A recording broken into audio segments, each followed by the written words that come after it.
शक्ल से शरीफ घर की लड़की लग रही थी। मैं पास गया तो मेरे करीब होकर बोली, चलोगे साहिब? मैंने पूछा, कितने पैसे लोगी? कहने लगी, आप कितने देंगे? मैंने उसकी गहरी नीली सी आंखों में झांक कर देखा। वो बेबस सी लग रही थी। मैंने कहा, आओ कार में बैठो। वो डर रही थी। कहने लगी, कितने आदमी हो? मैंने कहा, डरो नहीं, मैं अकेला ही हूं। वो खामोश बैठी रही। फिर कहने लगी, आप मुझे सिगरेट से तकलीफ तो नहीं दोगे ना? मैं मुस्कुराना बिल्कुल भी नहीं चाहता था। फिर उसने एक लंबी सांस भरी। आप मेरे साथ कोई जुल्म तो नहीं करेंगे ना? आप चाहे तो मुझे 500 रुपये कम दे देना, लेकिन मेरे साथ जुल्म मत करना प्लीज। वो बहुत खूबसूरत थी। मासूमियत उसकी बातों से टपक रही थी। फिर भी न जाने वो क्यों जिस्म बेचने पर मजबूर थी। वो नहीं जानती थी मैं कौन हूं। मैंने पूछा, खाना खाया है आपने? कहने लगी, नहीं। मैंने होटल के सामने कार रोकी। होटल वाला मुझे जानता था। उसने जल्दी से खाना पैक किया और मुझे दे दिया। मैं कार में बैठ गया, फिर अपने ऑफिस की तरफ चल दिया। चौकीदार ने दरवाजा खोला। मैंने कार पार्क की। रात के 11 बज रहे थे। ऑफिस में सब अपना अपना काम कर रहे थे। वो लगातार मेरी तरफ देखे जा रही थी। मैंने खाना प्लेट में डाला, उसे कहा, हाथ धो लो। वो कहने लगी, मुझे नहीं खाना। मैंने प्यार से कहा, डरो नहीं, कुछ नहीं होगा। वो हाथ धोकर आई। मेरे सामने कुर्सी पर बैठकर खाना खाने लगी। जब खाना खा लिया तो कुछ खाना बच गया तो वो कहने लगी, क्या ये खाना मैं घर ले जा सकती हूँ? मैं हल्का सा मुस्कुरा कर बोला, बिल्कुल भी नहीं। ये सुनते ही वो चुप हो गई। फिर कपड़े उतारने लगी। मैंने कहा, रुक जाएं, मेरे पास आकर बैठ जाएं। वो हैरान थी, मेरी आंखों में देख कर बोली, जल्दी से अपना काम पूरा करें और मुझे वापस छोड़ाएं। मैंने कहा कि मैं ये नहीं पूछूंगा कि क्यों करती हो ऐसा, क्यों बेचती हो अपना जिस्म। बस इतना कहूंगा कि छोड़ सकती हो ये सब। वो मेरे चेहरे की तरफ देखने लगी। आप पागल हैं क्या?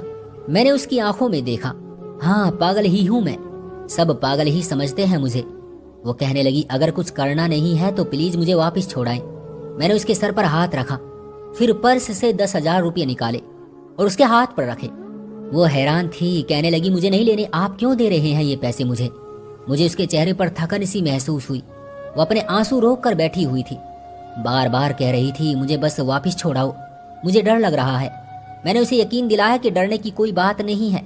अच्छा बताओ ना, बहुत दर्द दिया है ना जिंदगी ने तुम्हें? ये सुना था कि उसकी आंखें भर आई, जैसे उस पर कोई कयामत गिर गई हो। मैं समझ चुका था कि ये कोई बहुत बड़ा दर्द लिए घूम रही है। दरवाजा खोला, कांपती आवाज में बोली, मुझे वापस छोड़ कर आओ। मैंने उसे बैठने का कहा। डरो नहीं, खुद को सुरक्षित समझो। उसे जब यकीन हो गया कि परेशानी वाली कोई बात नहीं तो वो अपनी कहानी बताने लगी। कहने लगी, मेरे पति की मृत्यु हो चुकी है, 3 बेटियां हैं, ससुराल वालों ने घर से निकाल दिया, माँ बाप की भी मृत्यु हो चुकी है, भाई कोई है नहीं। मामा के घर आई तो मामा के बेटे ने मेरे साथ बहुत गलत हरकत की।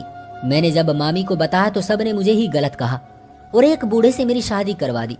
उसके भी बच्चे थे, उसके बच्चों ने भी मुझे बहुत जलील किया। फिर वो बूढ़ा पति भी मर गया।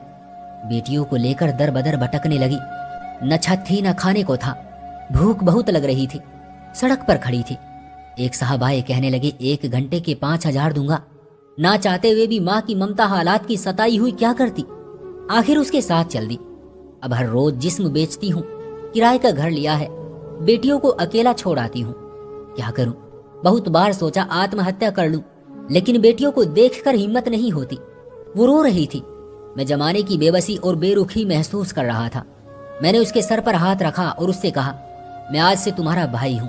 आज से तुम अपनी बेटियों को लेकर मेरे ऑफिस के ऊपर वाले एक रूम में रहो। वो यकीन नहीं कर पा रही थी। मैंने उसे कार में बैठाया, उसके घर पहुंचा। बेटियां सोई हुई थी, बहुत प्यारी थी। गोद में उठाया, दिल को सुकून मिला। वो लगातार रोए जा रही थी और मुझे कहने लगी, आप एक देवता हैं। मैं उसे अपने ऑफिस ले आया। वो दुआएं देने लगी, हाथ जोड़कर न जाने कितनी दुआएं देती रही। मैंने उसे कहा, जाकर सो जाए। फिर मैं अपने ऑफिस रूम में गया। मेरे सामने एक चेहरा गुजरा। एक लड़की अपने पति से झगड़ा कर रही थी। उसे कह रही थी, मुझे तलाक दो, तुमको मेरी कदर ही नहीं है। वो अपना घर जला रही थी अपनी बेवकूफी की वजह से। वो बेचारी क्या जाने जमाने की तलखियां क्या होती है, जमाने का डसना क्या होता है। मैं बताना चाहता हूँ, अपना घर जानबूझकर उजाड़ने वाली लड़कियों को तलाक लेना आसान है, लेकिन इसके बाद जीना मौत है।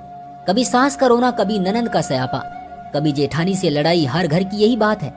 इसका मतलब हरगिज तलाक लेना या घर उजाड़ना नहीं है। कम उम्र में ही मेरे सर के बाल सफेद हो गए। हजारों आंखों के आंसू देखते हुए अपने घरों को आबाद रखो। औरत उस ईश्वर की कसम मेरे समाज की जंजीरों में जकड़ी हुई एक कैदी है। कभी बाप की पगड़ी पर लुट गई तो कभी सास के तल्ख व्यवहार पर, कभी पति के घमंड पर खाक हो गई तो कभी औलाद की वजह से। मर्द अगर समझ जाए मेरी इस कहानी को तो शायद मेरा समाज बदल जाए। क्यों दोस्तों, सही कहा ना मैंने? आपकी क्या राय है इस कहानी के बारे में? कमेंट करके हमें जरूर बताएं। वीडियो को लाइक करके चैनल को सब्सक्राइब कर लीजिए। मुझे दीजिए अगली वीडियो तक इजाजत। तब तक के लिए